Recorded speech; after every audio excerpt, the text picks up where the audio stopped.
Show here. Okay, I think we're on.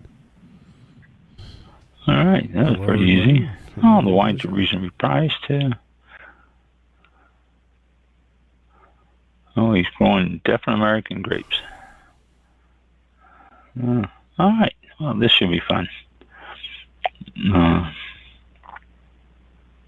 Yeah, reasonably priced. Everything is under $15.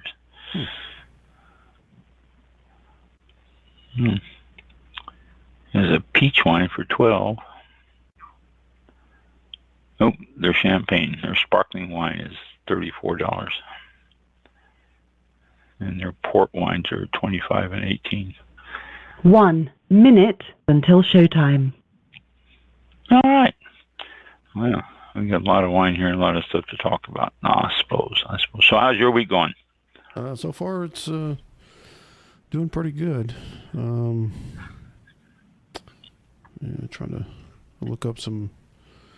Still trying to get this FTP thing going for the podcast, and we did a test earlier in the week, and the stream was playing, but the titles and all that stuff wasn't going through. So I'm working on alternatives, trying to automate the process, and that's what's giving me fits right now. So, but it'll happen at some point. So it will. All of a sudden, and everything will work. Yeah, I understand you're doing 1st and 15th on Flightline Radio now too. That's what I was doing. Your show will go live in 5 seconds. We're not done 4, 3, 2, 1. I don't have a choice. Blog Talk Radio. There we go. This is All About Wine, the talk show dedicated to the wine industry since 2009. Featuring winemaker, cellar master, vineyardist, and tasting expert, Ron. Basically what we're trying to do on this program is just trying to educate people and trying to make wine less confusing and more friendly.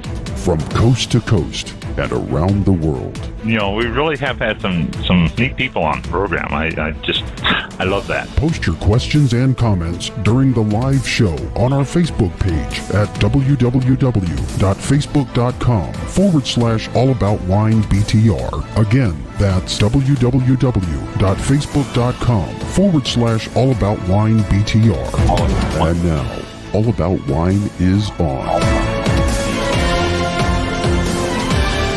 Here's Ron. Okay.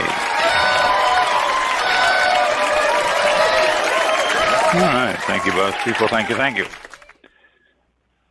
Oh. They went back to drinking awful fast. Uh-oh. Am I there? Oh, I'm not there. Okay, I had my mic muted. Oh, okay. I was talking and I go, wait a minute. Panic. I mean, the bus people got quiet real fast. They went back to drinking, and then you didn't say anything, and I thought, oh no, I'm lost again. Here we go. I was talking, but I forgot to hit the little button for my microphone, so now I'm on. Yep. Oh, okay. Oh, boy. I'm really started to panic a bit there. Really did. All right. Welcome to All About Wine, our September 21st, 2023 edition. I don't know. Yeah, I guess we can say this is episode number whatever, but I have absolutely no idea how many episodes we've actually done, so I can't do that. There was a count I found somewhere. I thought it was like 600.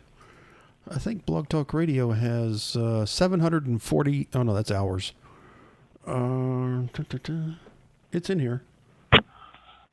650 episodes. 650. All right. Yep. Boy, we've been doing this since 2009, and we still got nowhere near 1,000. It's going to be forever. Yep. I guess 52 weeks a year or so. Mm-hmm. And we don't do it every week because we have had our issues. So. Yeah. 650 is pretty good number. Mm-hmm. I asked you before our little girl jumped in and started the show on us. I understand you're doing a 1st and 15th on Flightline Radio. Still working on it, and I was going back and Okay. I was going back and forth with Phil and Cap, and doing a test. Did a test on Sunday, and the stream is playing, but the titles were not coming through. So it looked, if I let it play, it looked like I had the song that was playing before that is over an hour long. So I have to fix that. Have to get the titles out there, and but it was automated, and that was good. Just working on a way to do it with the titles and everything. And then I did a test with All About Wine, and the show played from Blog Talk Radio, but again, the titles were messed up. So I've been going back and forth with support. Oh, wow. Yeah, I've been contacting support and trying to find. I've got 2 softwares running right now that are going to run all the time and download the latest episodes, and then I have another software that's going to upload the episodes, and that's what I'm working out now. So I'm like, God, can it stop? Wow. But Yeah. just trying to find an automated way, so it'll get in there somehow. Flightline Radio, everyone, be sure to tune in. thank you. Flightlineradio.com. It's Mike's streaming station on all the music you've heard before and have never heard before. And he is also live on Saturday mornings from 7 to 9 a.m. Eastern Daylight Time. Yes. And I have to say that because Flightline Radio and All About Wine are listened to around the world, so we need to be sure that they get the proper times on those. Yeah, so, thank yeah, you. Good time. Mike does a good job on it. Oh, thank you. He used to Friday nights, and I was listening to a lot more than the Saturday mornings. It is early. It is early. Yeah.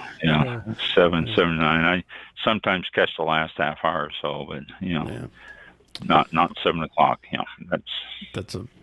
I'll leave that for you young guys. Yeah, right. So I try to get up, but never know. So. Get up and get it done. I can just see you getting up, stumbling into the mix board, just hit play and then stumble around for a little bit, go get your coffee and come back in and sit down and say. Yep. It takes a while. Yeah. Oh, wow. But Flightline Radio, check it out. They have, like I say, 24/7 streaming. You can always put on your computer in the background and listen to it, and not a whole lot of advertisements either. You can tune it in, and actually in the background, you don't have to worry about. Yeah, other than you got more. Well, other than the the little IDs, and then I do one for All About Wine on Thursdays, and then one for needing DJs or DJs can apply. We went ad free over the weekend also, so I don't have to play the. Don't have to play. So. Not saying that we won't have any. If it comes up to that, I'd be more than happy to. Yeah. But you never know. That's right. So now it's on weekends, really. I hardly ever listen to it on weekends. I'm usually playing golf. Yeah, it's commercial free 24/7 now. But I started it last weekend. Oh, is it? Yeah. So. No okay. Just a. All right. Very good. Quick idea. There you go. You don't have to, tune into it and play it in the background. That's really a good way to do it. Just tune the thing in and play it in the background, and while you're browsing your computer or reading emails or laughing at different memes or whatever you're doing. That's a good way to keep yourself entertained. So thank you. Good. No advertisements. That's a cool thing. Yeah, thank you. Yeah, almost like Sirius Radio. There, you just no advertisements. Yeah. So sometimes it isn't serious. I don't know. We're supposed to have a guest coming on pretty soon here. Jim Butler from Butler Winery is located in Bloomington, Indiana. And so he's supposed to be contacting us. It's already, 7 after? Ooh. I wonder where he is. And I'm going to say we'd call him, but the problem with calling him is it would interfere with our Facebook connection.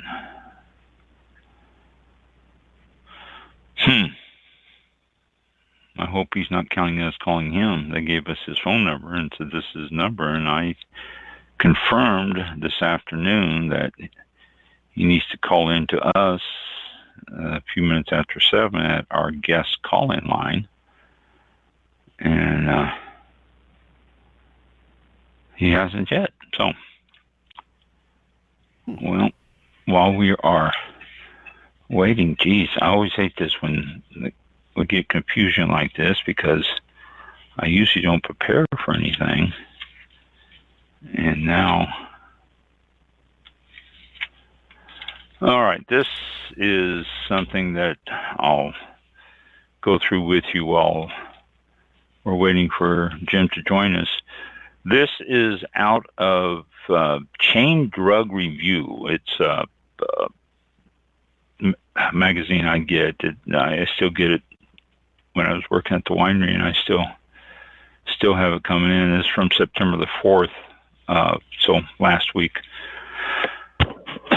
Excuse me, actually more like 2 weeks ago, isn't it? September 4th. But it says private label wines and spirits are the toast of the town. It says raise a glass to private label wine. Okay, now private label wine is when you have a company like, I don't know, any of them, name a wine company, and a business or a store or something gets a hold of them and says, we want you to make wine for us, but we want to put our label on it so that we can sell it. That's actually what Aldi's does. If you've ever bought wine at Aldi's, they have their line of wines, and that's made by they don't have a winery or tanks or vineyards or anything. They buy the wine and have the labels put on it.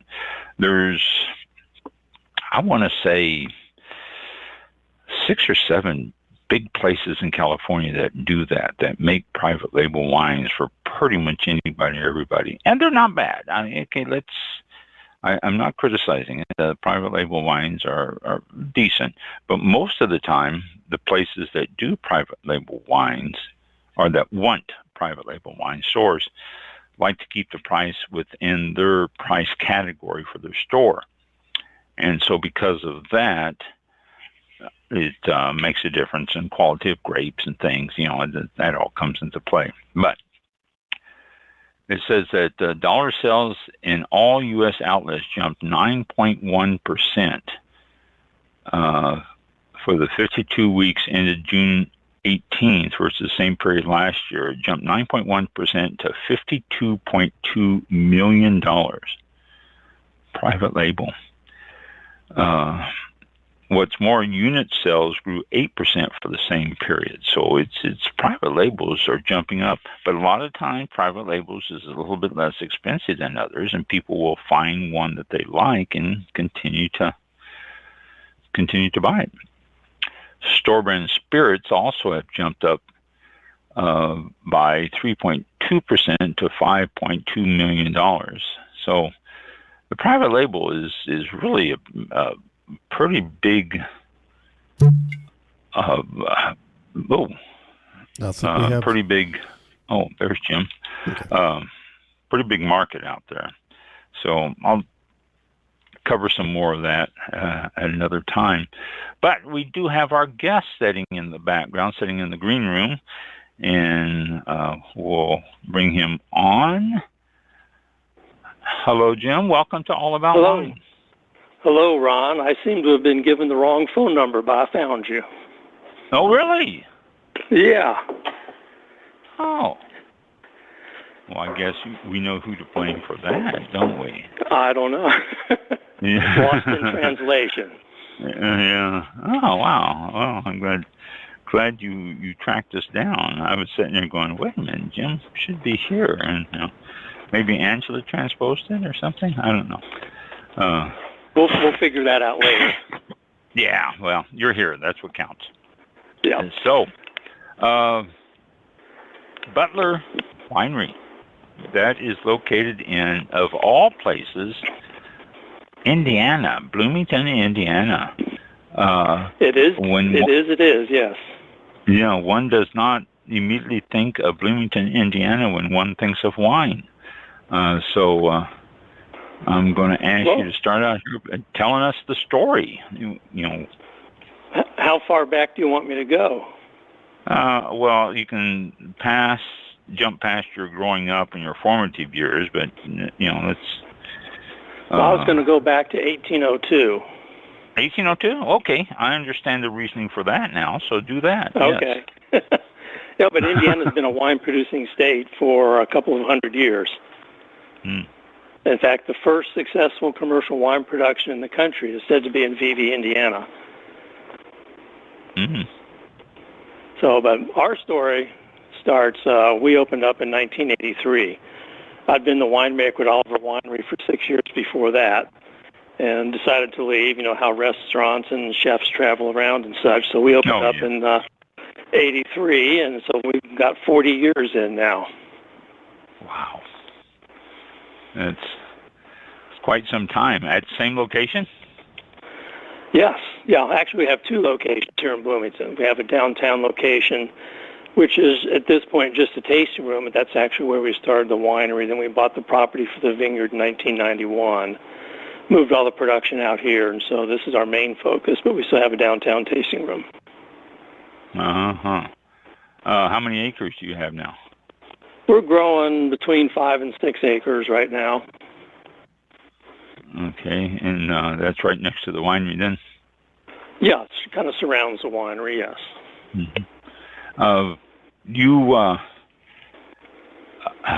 Let's see, I was looking at the story of the winery and all that, and I noticed you attended University of Minnesota. Is that where you got your background for wine? I got a master's there in aquatic ecology. So basically, it's like, it's like oceanography, except it's fresh water instead of salt water.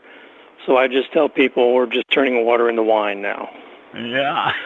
Well, the reason I laughed is, the difference between what you got a master's in and what you're doing is not really related. Well, it's all chemistry. Water chemistry. So I had undergraduate at Indiana University here in Bloomington in biology and chemistry, and then went up there for 3 years and worked on the lakes up there, and then we called it 3 winters, and then we moved back to a more southern climate here in Indiana. Yeah, that's funny. We're in Florida. It's funny you say southern climate in Indiana. It's all relative. It is. It is at that. Yeah. So you opened up the winery in 73? 76? 83. Okay. That's 83. Yeah. Yeah, I worked at Oliver Winery here in Bloomington from 76 to 82, and then we opened up in 83. Okay. And when you first opened, did you have an idea of what grapes you were going to be using, or has it just been, the roll of the dice and what's working? We're pretty much focused in this area on a lot of the French hybrid grapes that were developed in the late 1800s, mid-1800s. When phylloxera got to Europe, the French did two things. They crossbred North American parentage into vinifera, and then they decided they could graft onto rootstock. So most of what is here is, it's on its own roots. It's those older French hybrid varieties.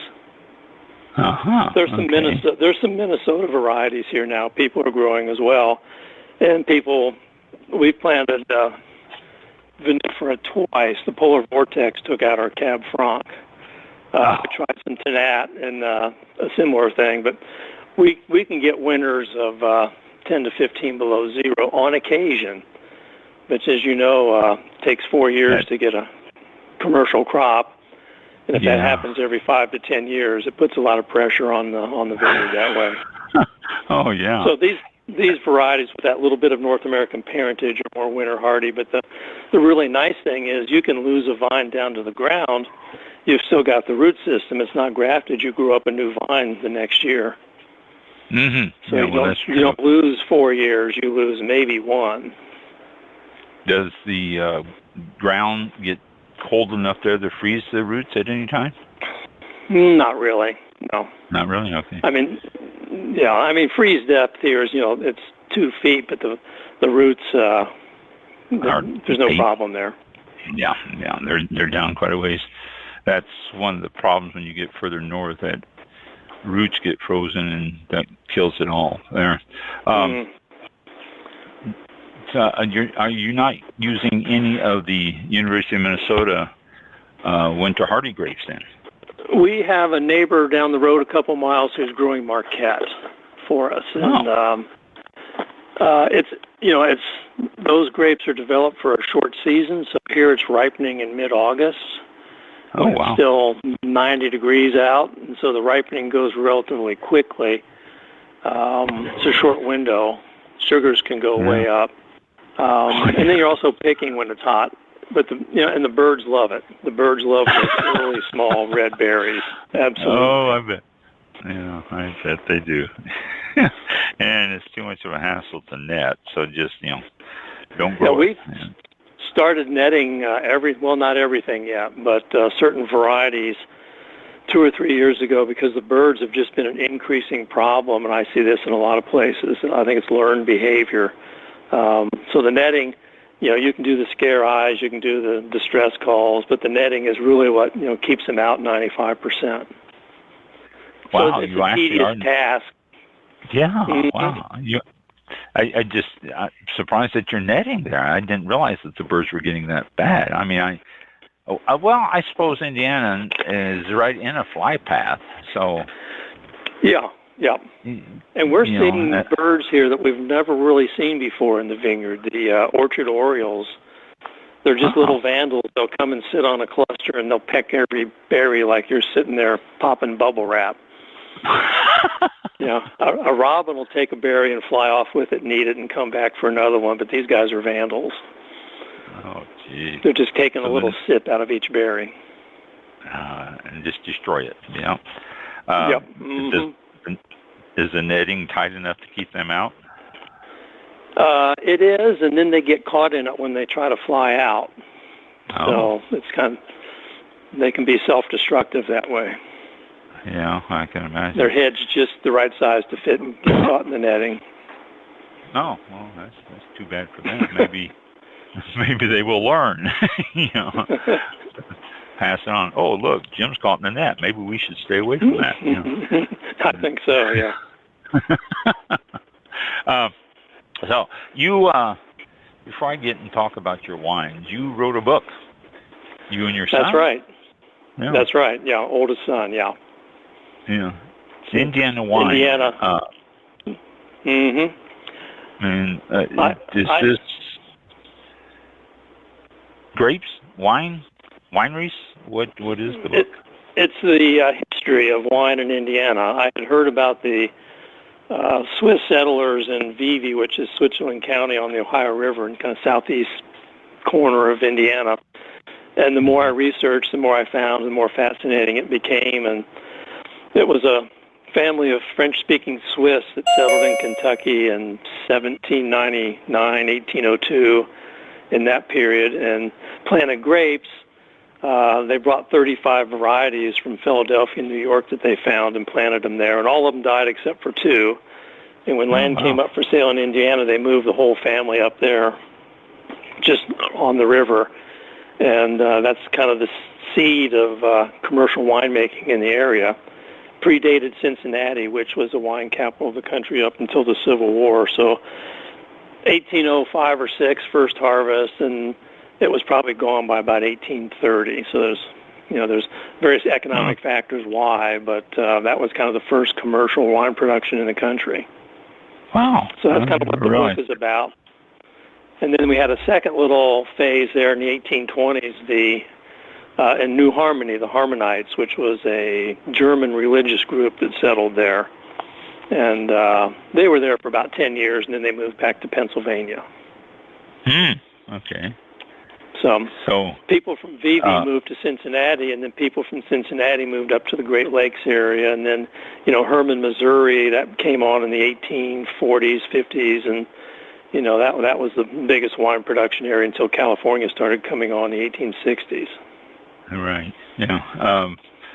I've been to Indiana, southern Indiana, along the border, across the border over into Kentucky, and the wineries and around Kentucky there and all that, and it's fascinating. Along the Ohio River, quite a few wineries in that area there.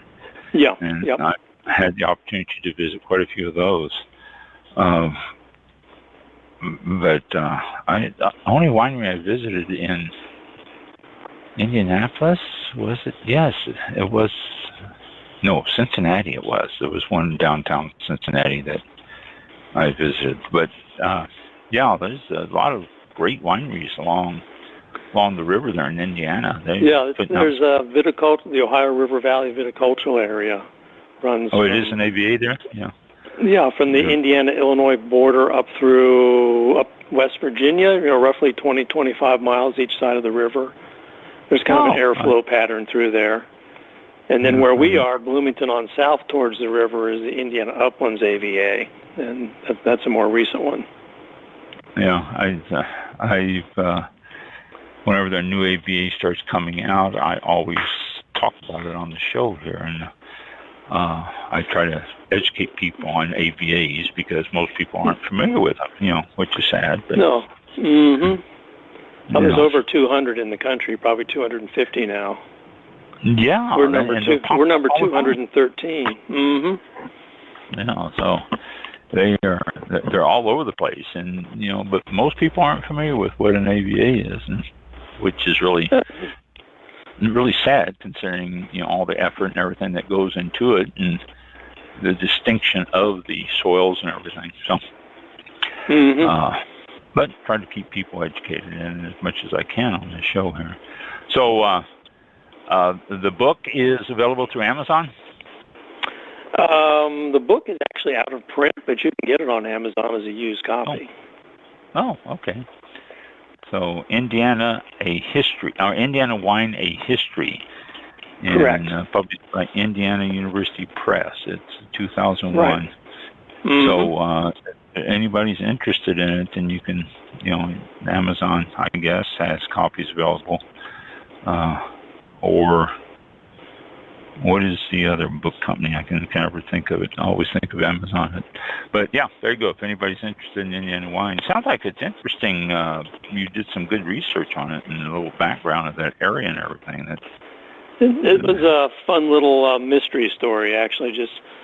We did a lot of this research really before internet, and a lot of writing to libraries. We found a lot of original documents in French that we had to translate and decipher people's handwriting. So it was kind of a little mystery to solve. And since that time, I've been contacted by numerous people who are descendants of the Dufour family, or found a document in the trunk of their car in Las Vegas. Just all sorts of things have happened. Oh, you need to do a follow-up, Yeah, that takes time. It's on the agenda. Okay. Not trying to push you, but it's just something you need to start putting the notes together, That's, exactly. Yeah. So, you, let's see, here we go. Wine. Your wines. I want to talk about all of your wines. You have how many whites? Well, you would ask me a question on the number of whites. We have 3 dry whites, 3 semi-sweets. We do a sweet catawba. We do a peach. I consider that a white wine. So I think we have about 23 wines on the list currently. Wow. Yeah. So let's talk about your dry ones. The Cayaga, you get that from New York. That we buy from New York, yes. Okay. And we just do a simple fermentation, nothing fancy. It usually has a nice little crisp character to it, and we call it White Select. And people come in, people always come in and say, what do you have that tastes like a Moscato? What do you have that's Pinot Grigio? What do you have that's Cabernet? I say, well, we don't grow any of those, but here's what we grow, and this is going to be similar. So, White Select is kind of a dry Pinot Grigio, no oak, straightforward, good, clean, fresh. Just a little bit of acid to give it a little bite there, and it kind of got that, yeah. And we also grow Chardonnay, and we do that kind of more of the full Chardonnay barrel ML style wine. Now, unfortunately, this spring we had a frost, and we have essentially zero Chardonnay. Oh, wow. Yeah, so it's a small crop this year. But before that, right before Christmas Eve, the day before, we were 41 degrees in the afternoon, and by morning it was 10 below zero. Oh my gosh! So on Chardonnay, that took out 90% of the primary buds, and then secondaries are coming out in April, and around April 24th they got frosted. So we had a kind of a double whammy this year. We've been growing grapes for 30 years, and we've had 2 frosts of this magnitude, but they've both been in the last 4 years. So we're seeing that earlier bud break with a little bit earlier spring, but we're still getting those variable temperatures that can, bring us a frost. And so we're kind of being set up for more frost damage than we've had in the past, I think. So part of the answer to that is, varietal selection. We're on a hilltop here. We're 300 feet above the Bean Blossom Valley. That's going to give you some protection. Maybe on a cold winter morning it can be 10 or 15 degree difference. But so we have the frost. I remember Missouri had a serious problem that same year that you had that frost problem. They lost a lot of their crops. Yeah, this frost was from Wisconsin through New York this year. So New York even has a smaller crop. Wow. We're getting these polar outbreaks. If it's midwinter, they call it the cyclone bomb. We get these real big temperature drops. So it's kind of this changing climate thing we're seeing.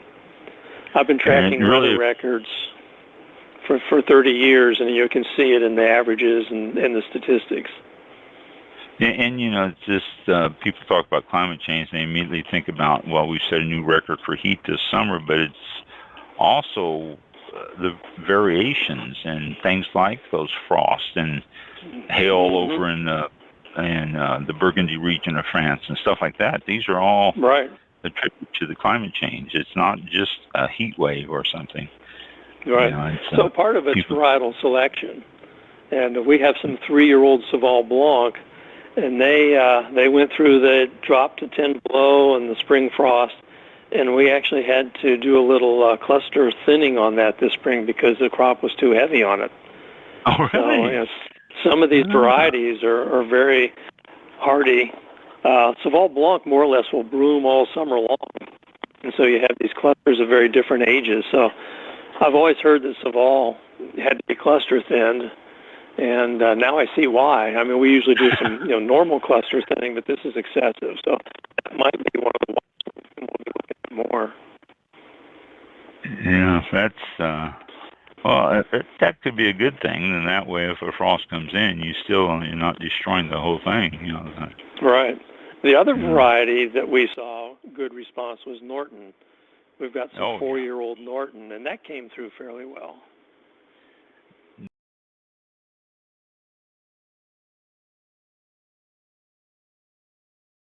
I can't think of his name now.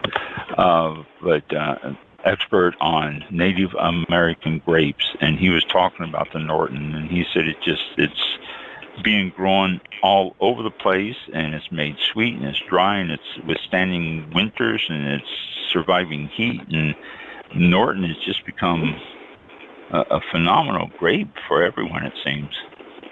Yeah, as you say, it's an unusual grape. It has its own particular taste, but we haven't had a lot of experience with the winemaking of it.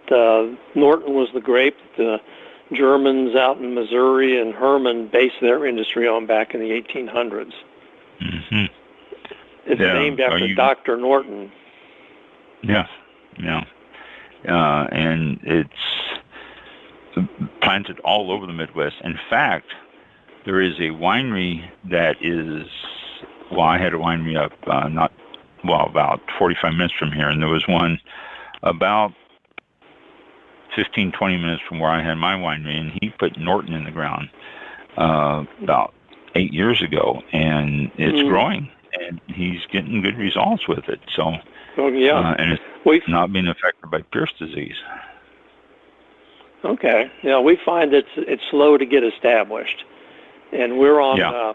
We call these ridgetop farms here. You know, they were farmed for 150 years, and most of the good soil has been eroded away. So we're on a fairly low productive soil. So Norton can be overly vegetative, but for us, it doesn't appear that it's going to be that way. Oh, really? Oh. Are you planning on making it in a dry style or a sweet style or dry style? Yeah. Dry. Yeah. Dry barrel aged style. Okay, because I've tasted Norton in every style imaginable. I mean, people have done everything with it. No. I've had some good Norton rosés. Yeah. Oh, yeah. I've had rosés, which isn't bad, really. In fact, there's a winery, and I'm trying to think of where it is, and for the life of me, I can't right now. But there's one that's making a sparkling wine out of the Norton, and he says it's turning out really quite well. So I don't know.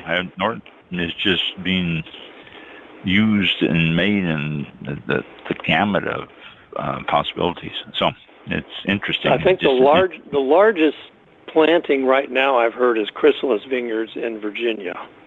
There's like 40 acres of it or something. Mm-hmm.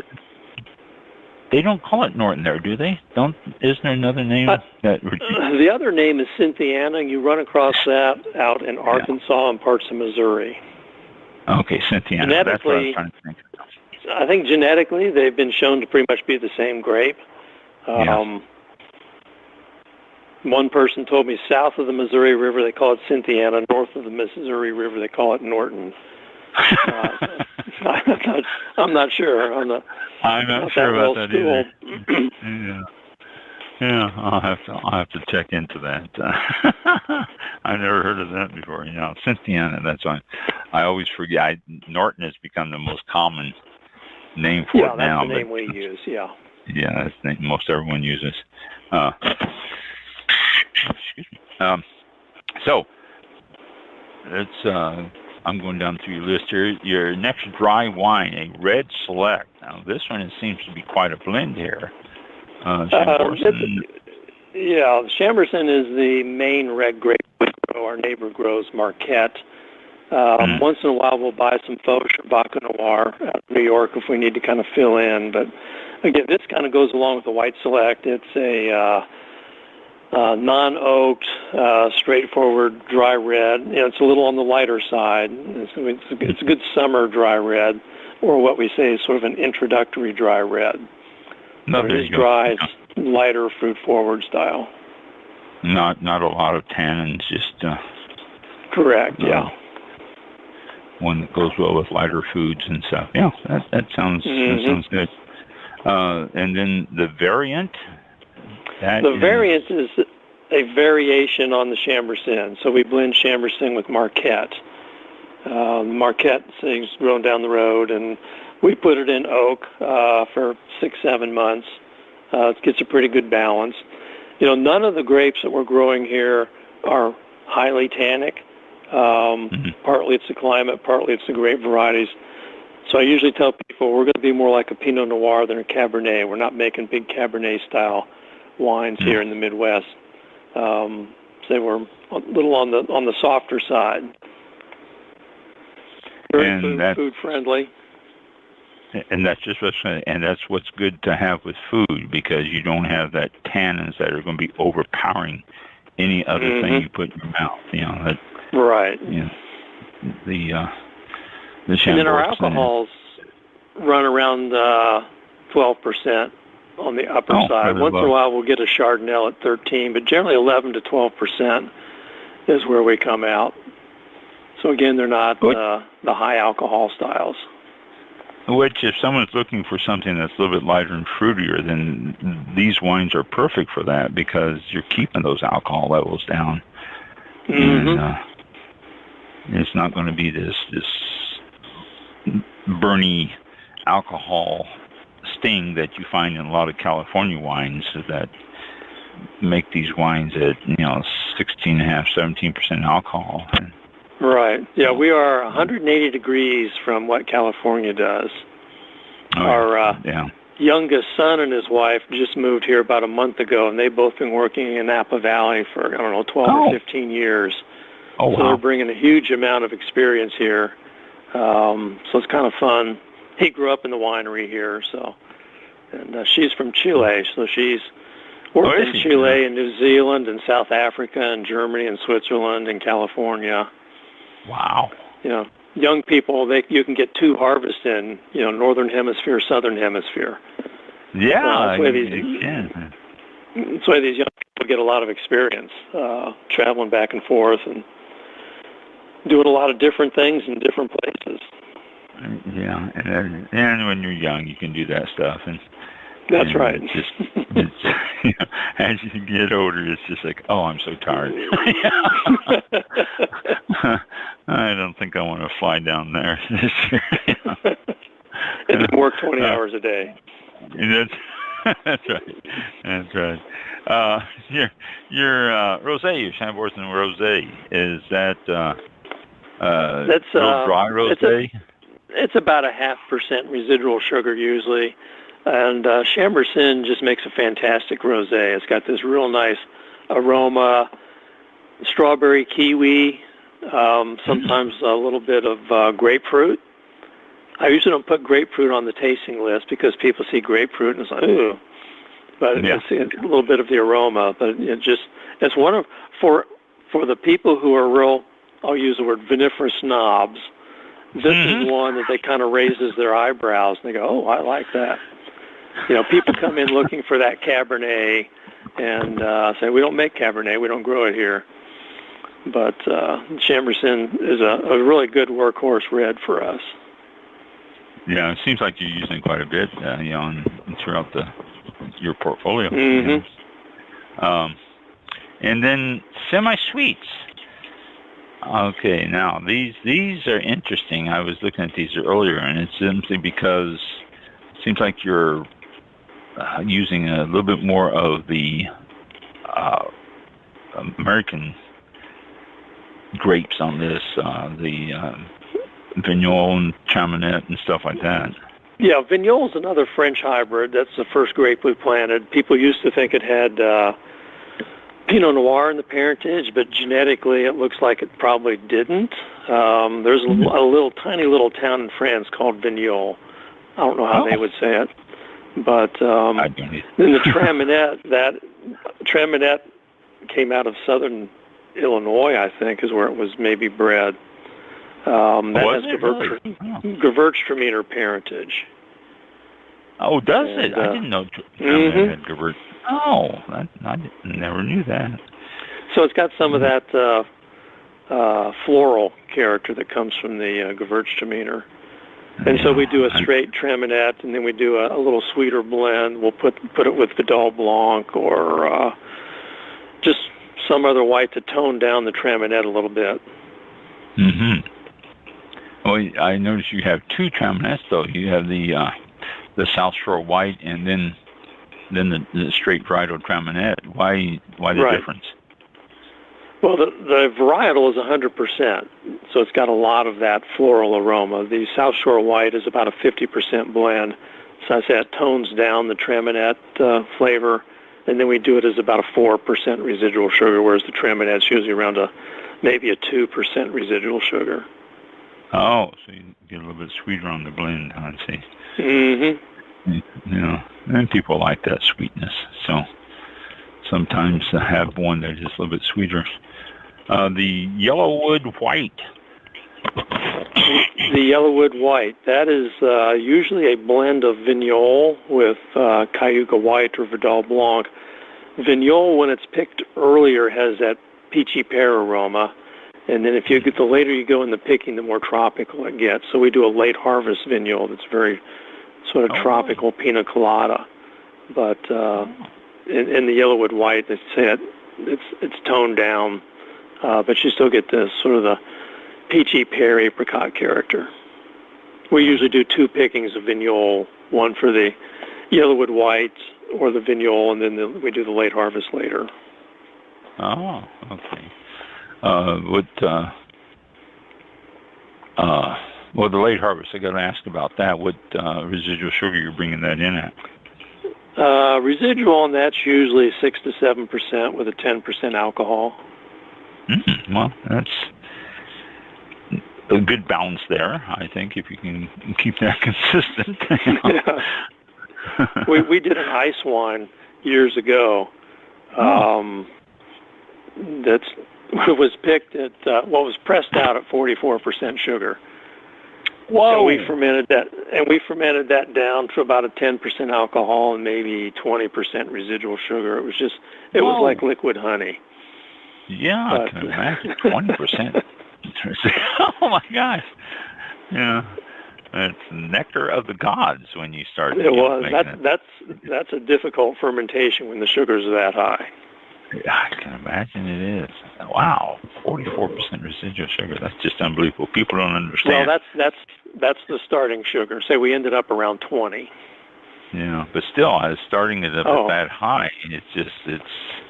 You're going, oh my gosh, Yeah, most ice wines are starting in the mid-30s or so when they're pressed out. So this one was just extremely high.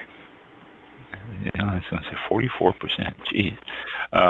You have a Yellowwood Red, too. Mm-hmm. That's usually a blend. It's a non-vintage blend, stainless steel, no oak, and it's kind of around in that 2.5-3% residual sugar. So it's a very soft red wine, easy drinking, pretty popular. Yeah, I can imagine. But it's got enough sweetness to it that people will enjoy it, but yet it's not sweet. And right. Well, we can get into the sweet ones. We are heading toward those right now. Sweet wine. That's right. Vineyard White, Catawba. Catawba, yeah, we buy it from New York, and you can buy Catawba that is white or barely pink, and you can buy Catawba that is fairly well pinked. So we usually buy the lighter color, which is a little earlier harvest, and it makes a nice white. We finish at in that 6-8% residual sugar. And then we do a vineyard rosé, which is from the same base wine, but we use a little Concord in it to pink it up. So it gives a little different flavor. It's around the same sweetness, though. Oh, it doesn't change the residual sugars when you do that? Oh. No, they finish out about the same. They have about the same pH and total acidity, so sweetnesses are going to be about the same. And then our Vineyard Red is just a straight Concord. That's what people in the Midwest grew up on. People are always going to like Concord. Although in our overall sales profile, it has actually been decreasing as far as percentage of. So, the Midwest palate has traditionally been pretty sweet. Yes, it has. The U.S. palate has always been sweet. Yeah, if you go back to country wines, as they're called, where people were making homemade wines, and they were picking grapes, they had no canopy management. Clusters were hidden in the canopy, and they didn't really get that ripe. And so when they made wine, it had a lot of acid. And if you had no technology to speak of, the only way to balance that acidity was with sugar. And the only way to keep the sugar from fermenting was to have high alcohol. So you get these 18% sweet Concord wines as kind of the traditional country-style wine. Going back 2 or 3 generations here. Yeah, and there's still some wineries in the Midwest and Kentucky and different areas that make it like that too. I've talked. Well, a lot of people that's the bread and butter for the winery. Yeah, and I know of in Kentucky that does that. That is very sweet, very high alcohol, and he said it sells like crazy. People just love it. Yeah, they can fly out the door. Here in Bloomington, we have the university, Indiana University, roughly 40-some thousand students, and there's probably 10,000 international students here. So Bloomington has a fair international character to it, and you usually find your dry wine drinkers in urban areas, but Bloomington has a fair share of those people. So our wine list is maybe skewed a little drier than if we were way out in the country here. Oh, well, you got to make the wines to sell to the market. Oh yeah. You know. That reminds me. Years ago, when I had the winery, I had some sweeter wines, and I had this guy come in and says, "Oh, he says if I had a winery, I wouldn't make any sweet wines at all. Every one of them would be bone dry." And I go, yes. And as the people walk out the door, you'd be running after them saying, I can add sugar. I can make it sweeter, because they're not going to buy them. Yeah. But, I've been in this business 40-some years, and, things have changed quite a bit, especially with younger people who have more experience with wine.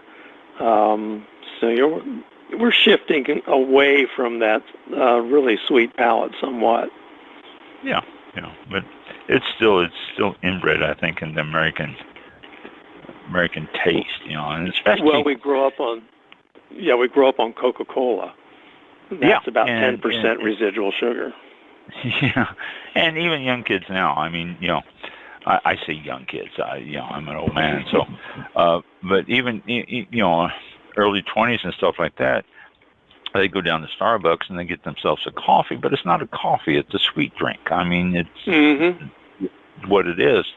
And so they go to a winery and you pour them a dry wine, and it's like, ooh, don't you have anything sweeter? And then, you start getting sweeter and sweeter because this is what they know. And so, and I think it's, affecting the sales of wine, because you see that the Gen Y and Gen X are not buying as much wine, and I think it's because they just grew up on the sweetness, and wines aren't all sweet. There's a lot of competition in the marketplace for people's beverage choices. We have the power waters and carbonated this and that and flavored waters, and so that's made a difference. And all craft brewing, craft distilling has taken some of the shine. So it's a hugely competitive market now. Oh, tremendous! It's and wineries are starting to feel the effects of that too, because people only have so much discretionary dollars to spend on that stuff. I mean, after rent and electric and gas and things that they have to pay, there's only so much discretionary money left over, and everybody's competing for that. And so, right. Well, we know that you can go into a liquor store and you can buy wine cheaper than we can make it. So part of going to the winery is the experience. So we try to offer a really nice experience for people. And that's really an important thing about a winery, is that experience. It is. Mm-hmm. Yeah. Absolutely. No, go ahead. No, go ahead. It looks like you're heading towards the fruit wines here on the list. I am. Okay. We just bottled. When I had the winery, I made some fruit wines too. So these are always interesting to me when I see fruit wines available. The blackberry. Yeah, we just blackberry. I say we just bottled peach today, but blackberry is our single. Yeah, blackberries our single biggest selling wine. It's the main. We do some wholesaling, and that's the main wine that goes through the wholesaler. But when you run across these fruit wines, they're not competing directly with things coming out of California. So that, we have all these fruits here in the Midwest, peaches, blackberries, blueberries, currants, apple, that's all available here. So, take advantage of these things. Did you fall down? No, I'm in the cellar, and there's actually a bottle that fell off of something. Oh no! Didn't break? Didn't break. Landed in the sink. Oh, good. Okay. So the blackberry, yeah. Is it? Well, I see it says with a hint of tartness. What's the alcohol level on your blackberry? The fruit wines, we do them all at 10.5%. When you take the alcohol up to 12, 13%, the alcohol kind of blows away the fresh flavors of the fruits. So they're lighter, 10.5. You know, I kept mine down around, I don't know, 8.5, 9. Mm-hmm. Yeah, there's nothing wrong with that. Yeah, I just, didn't want the alcohol, that bite in there. I didn't want the fruit definitely to come out. Mm-hmm. But 10.5, that's where I noticed you said the blackberry has that blackberry tartness, and that's probably a little bit of that alcohol popping in there. Well, it's the tartness from the fruit. We try to make the fruit wines like you were tasting the fruit, and blackberries have a little tartness to them. And if you hit that the little point right between that sweet tart character, that's where we like to put it. So it doesn't really come across as tart, but it's not what you call syrupy sweet either. A lot of people make fruit wines, just way too sweet. Ooh, yes. At least for me, for my taste. Me too. Yeah. So, but again, back to the fact that people like those and they look for those. Mm-hmm. Your blueberry, Indiana growing blueberries. That's cool. Yeah, there's roughly, at least there used to be 900 acres of blueberries up in northern Indiana. Then that just goes on up into Michigan where there's even more blueberries. So we have a good supply of blueberries here. So I guess whenever we see blueberries in the store, then that must be where they come from. Yeah. Well, it could be. There are blueberries grown in the South. They're grown in South America. They're grown in New England, so it's a pretty widely distributed fruit. Well, and there's a place not too far in north of us here that does blueberries, but there was an abundance of them about 8 years ago, and they plowed under I don't know how many tons of blueberries because it was just they had no market for them. There was just blueberries everywhere, and so it's a roll of the dice on that stuff. Spiced apple. Spiced apple. That's a fairly new one for us. We've been 4 or 5 years maybe. But it's cinnamon, nutmeg, orange peel, all those sorts of things. So we just make it tastes like spiced apple. Oh yeah, it's again a 10.5%. We just make an apple wine, and then we put the spices in it for about a week, and there you go. Filter it and bottle it. So it's one of our coming up here in October. It'll probably be one of our biggest sales for a month or so. Oh yeah, Halloween. That sounds good. That spiced apple does sound good. And then the peach, you just bottled that. Where you get your peaches? Yeah. We kind of buy peaches on the bulk market. We don't have peach orchards right around here, so it's something we can, you can go through a broker and get. Yeah. So we've not found a lot of difference. There are different kinds of peaches. There's clings and freestones and stuff, but peach makes a fairly delicate wine or lighter flavored wine, I would say. And that's probably our sweetest wine on the list, because a lot of people, when they think of peaches, they want to open up that can of peaches, and you got lighter, heavy syrup there. Yes. That's the flavor and the aroma they're looking for. And that's what people think. When they think of peaches, they think of that can of syrup. That's funny. That's a good point. And then your specialty wines. You got 3 of those. Your late harvest, is that getting toward ice wine style there? Well, that's say it's 6 or 7% residual. So it's kind of the step before ice wine. We're not, it's not freezing on the vine. We're not, freezing it in a freezer. So it's just a good, naturally sweet, very, very aromatic. When Vignola is picked late, very much that tropical finish, pineapple, pears. So it's been a good steady one for a number of years. We've been making that for 20-some years. Oh, wow. No, that sounds good. And the late harvest, if it's done right, can really be a nice complement to a meal or dessert with some good cheesecake. Yeah. Yeah, exactly. a sparkling wine. I never did do a sparkling wine. People always ask for it, but I stayed away from it. We made them in the early 80s when we first opened up, mid 80s, off and on up to about the late 90s. We've just gotten back into it again. So this is a bottle fermented. We have the Vidal, and we made a little bit of Chambourcin Rosé sparkling last year, and it sold out real quick. So we just bottled up another batch, and it's sitting on the yeast right now. Sparklings are fun. They're fairly popular with young people. They're not just for special occasions anymore, but fun wines to make. I preach that on the show. Drink sparkling wines anytime. That's always a fun wine to have any. I never did attempt a sparkling wine. It just that scared me. So black currant. I did. Yeah, we make a session of the Obsession series: blueberry, cherry, and black currant, and these are all the basic fruits, and then we fortify them with brandy, so they're about 18% alcohol. So we're trying to put as much of the fruit flavor into these as we can. And we buy Indiana's entire production of black currants. We didn't this year, but in the past we have. So there's really one commercial grower in northern Indiana.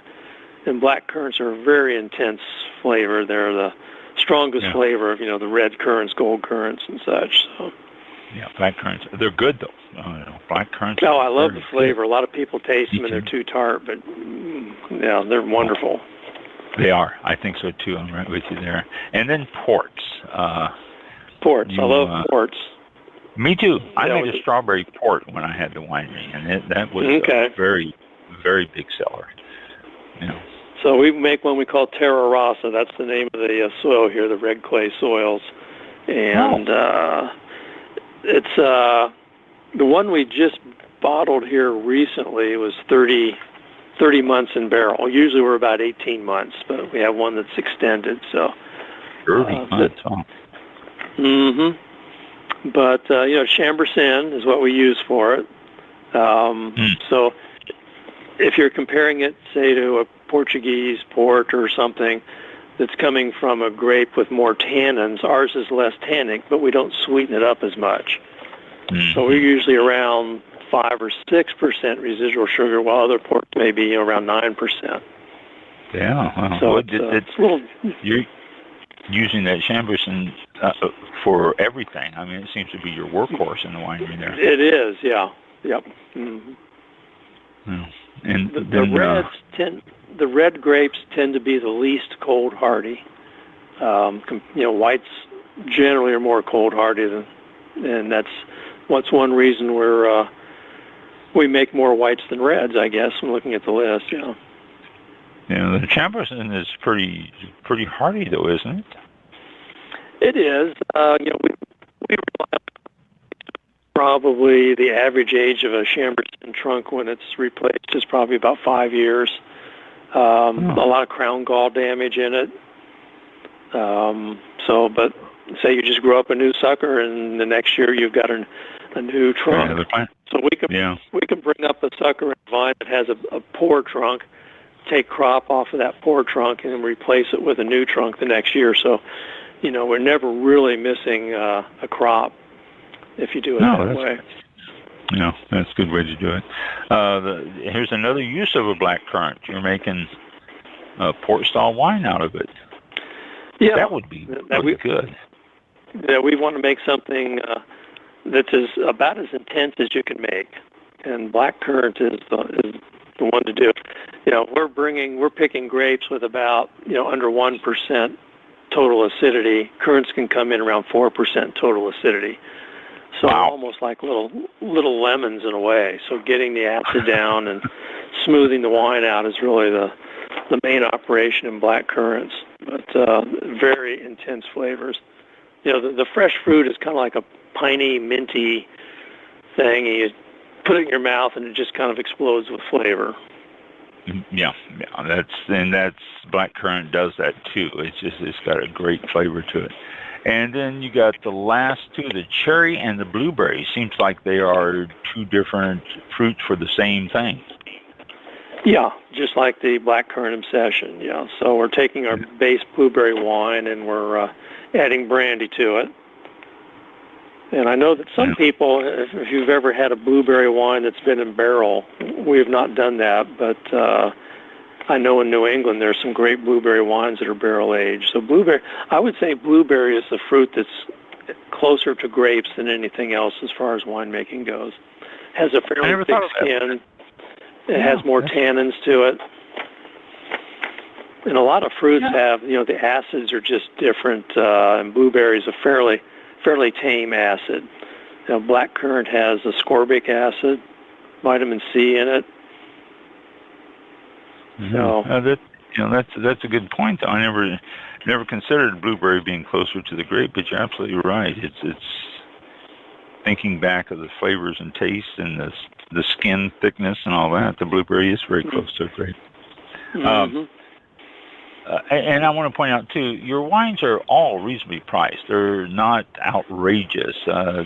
Most of them are below 15 until you get into your port style wines, and then those jump up. Your sparkling wine's a little bit higher, but sparkling wines usually are because it's more effort. And and the tax is 20 times as high. And the tax, we can't forget that. Yeah, that's very true. We really haven't had a price increase. We're looking at, a year ago we started seeing the price increases. Bottles are 30% more. Everything's pretty much gone up 30% in the last year and a half. And that is not really quite reflected in our prices yet, because some of this we're selling, in wineries you need an inventory that's 18 months. So it takes a while for some of these costs to get passed through. And we try to keep them reasonable. We're not in California. We're not selling $200 bottles of wine. Oh yeah, that's a little bit ridiculous if you ask me. Yeah, all yours are really reasonably priced. And you mentioned bottles. I closed the winery in 2016, and the bottle prices were jumping up a lot when I closed. It was scary how much bottles were going to cost, and they've done nothing but just continue to climb since then. I don't see how wineries can survive just paying for bottles.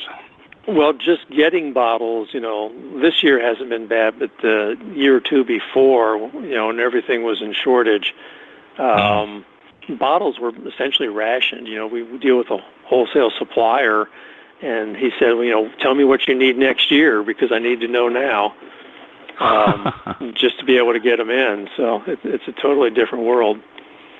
We didn't see that problem with cork so much, but bottles was the main problem. Yeah, and I understand capsules too were having an issue. Somewhat, yeah. What happened with bottles? The Chinese came into the market 10 years ago, and so a lot of big wineries went to Chinese glass, which was probably 20% cheaper or more. And then when China was cut off and nothing was coming in, the North American supply just couldn't supply the industry. Yeah, there's just so much all of a sudden, and that's just about the time that, like I say, about the time I closed winery in 2016, bottle prices were outrageous, And I started to worry about how I was going to be paying for bottles, Now, let's see, what else? Let me get back up here to the top and see. Okay. You have a wine club? We do. It's easy to join, no cost. Oh, no cost. So basically, you're getting a case of wine a year. We do 3 releases at 4 bottles each. So no hurdles. That makes it a lot easier. And you have basically all of your wines over the period of the year ends up going out. It looks like on this here too. So that's a good thing. Well, Jim, before we go here, Mike, do you have any questions, comments to Jim before? No. We say goodnight. No, I think I'm good. I appreciate it. Thank you. It's very interesting. Good listening there. Good stuff. Jim, before we let you go, what I would like you to do is give us all the pertinent information about Butler Winery, how to get a hold of you, what your web address is, Facebook, phone numbers you want to give it out, everything, and location and all that. So if anybody decides to order something or check out your website or visit, then they've got all the information that they want there. So if you give us all that, please. Okay, so we're Butler Winery, located in Bloomington, Indiana, 6200 East Robinson Road is the address. 8 or 9 miles northeast of downtown Bloomington. Our website's butlerwinery.com. Our main phone number here is 812-332-6660. If you want to order wine, we go through Vino Shipper. We can ship to 30-some states. So if you go to our website, you'll find that pertinent information. We are on Facebook. I don't have much involvement with that myself, so I can't tell you too much more about it. We do music on Sunday afternoons, May through October, and we do all sorts of music, country, jazz, kind of music on the side. We don't call it concerts, but then we have a lot of outside seating. We do some events here. We got an event coming up in October for Wild Care. It's a charity event that we do every year. Oh, so very good. Are you open year-round, or do you close in the winter? We're open year-round. We're closed 3 days, Thanksgiving, Christmas, and New Year's. Oh, okay. Okay, because that's weather affects people in that area, and I just wondered if you happen to... It affects them in various ways. After about the second or third day, when they've been inside, they're just dying to get out and do something. Yeah, absolutely right. So it's the first day of snow, but after that, they're going to get out. Get me out of here. Let's go to the winery. Exactly. All right, very good. Well, Jim, thank you for taking your time to join us tonight. It was very, very educational. And again, if anybody's interested in that book, that sounds like that might be something that y'all can check out if you want to know something about Indiana or that area. Indiana Wine, A History, and it's from Indiana University Press. So that's right. Check that out. And if you're ever up in that area, and if I'm ever up in that area, I will definitely stop by and visit you. Please Thank stop you so in. Much. It's been fun. It has. You don't require reservations for tastings, do you? No, we don't. If for groups of 8 people or more, we don't call it a reservation, but it's nice if you notify us, because then we can kind of help arrange the seating. For walk-ins, we don't really do reservations. All right. A lot of places do, and that's why I'm asking now. We've got enough seating outside. We haven't had that trouble. We can put tables up in the cellar and such. So maybe someday we will. I don't know. There's always that hope. We are so busy. So, all right, Jim, thank you for taking your time, and hopefully we'll have an opportunity to visit you and talk in person one day. Okay, please do. Yeah. Thank you. Thank you. Bye. Good night. Bye. Thank you. All right. Wow. Okay. There it goes. Got a lot of different wines there. That and a credit to the American wines too, American grapes. I mean, he's talking about the French hybrids, but he's also putting a lot of American fruit in the ground, and that's something you expect from the Midwest there, and that's nice. Yeah. So. And you were very good. Checking. You were talking about, or the name was Clark Smith, that we had on the show. He was an expert expert on Native American grapes. Yeah. And I caught that. I was like, oh. Yeah. It's been a few weeks, I think. Yeah. It's been a while. Yeah. 2 months, I think, since he was on. But I somebody on last week, and I tend to forget names. I'm horrible about that. I really am. I get on the golf course and somebody passes. Hi, Ron. How you doing? And I go, hi, buddy. Hi, guy. Hi. Yeah, good to see you. Pal. Hi. I don't remember names. So. Yeah, that's all right. Well, yeah. Before we go, let me jump in on finishing this article here quickly. It's about the private labels. It says alcohol assortments are showcasing domestic and international wines, including wines from South Africa and Western Eastern Europe. Plus sparkling wines, box wines, organic and fair trade wines. These are all being private labeled. It says convenience store chain Circle K debuted a private label wine, Sunshine Bliss, in Chardonnay, Moscato, and other varietals. Albertsons introduced the Vinifor collection. Gelson's Markets in Southern California added 4 wines to its store brand, Napa Valley Collection. And there's stores all over the country that are doing their own private labels, and they are doing quite well. And they're finding that the markup for doing private labels is much better than if they sell name wines, and it's not taking away from the sales a lot of the name wines, but it is boosting their sales. So private labels, it's been around. When we had the winery, we were looking at doing a private label for Albertsons, Cash and Carry. We talked with them and was almost in the works. And trouble is, whenever you start dealing with grocery stores, the people you talk to 6 months from now, they may not be there. They're promoted and transferred and all that. And we went through 4 different people over a period of like a year that we had to do the presentation all over again and convince them how good it would be and all that.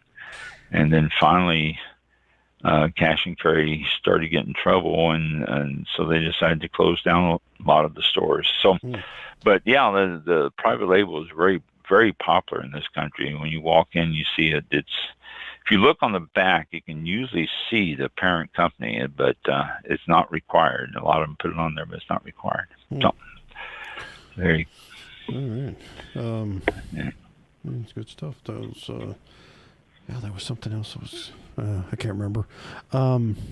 Well, it is, they're almost in sync. There is 8:15 p.m. Eastern Time, and we will have a show next week, which is the 28th, the last Thursday of September. Tobin.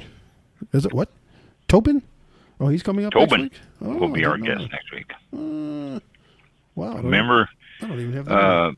A few weeks ago, we had Tobin's brother on the show from that movie. And now Tobin is going to be our guest, and Tobin it was his house that was used for the majority of the movie. I can't think of the name of the movie. I told you I'm terrible on names. But Terry Shumrick. Tobin will be our guest. Terry Shumrick was the guest, Terry. And I'm trying to. Oh gosh, I know it's in here somewhere. It's one of these things. Scroll up and take notes. Page 400. Page 900. Flip. Gosh, what? Terry Shumrick, movie brother. 17. There it is. Terry Shumrick, Wine Thief. It's a winemaker and actor in the movie. Yeah, the Wine Thief movie. I can't wait for that to come out. Tobin's his brother it was his house that was used and all that. And Tobin is the winemaker of fame. So he'll be on next week and cool.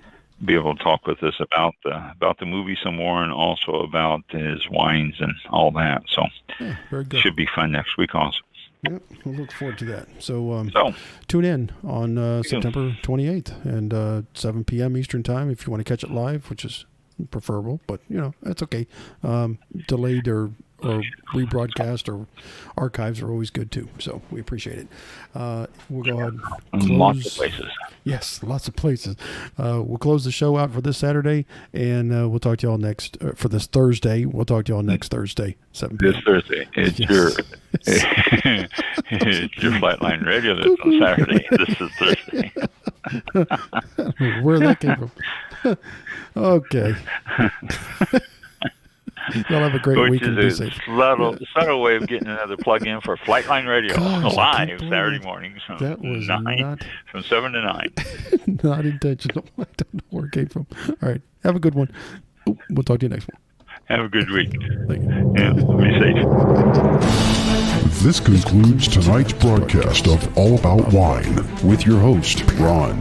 For show information, links to All About Wine on Twitter and Facebook, or to be a guest on this show, visit the show website at www.allaboutwinebtr.com. Archived shows are available for download on iTunes or on our show page at blogtalkradio.com/allaboutwine. Thank you for listening. Drink responsibly, and we'll see you next time on All About Wine.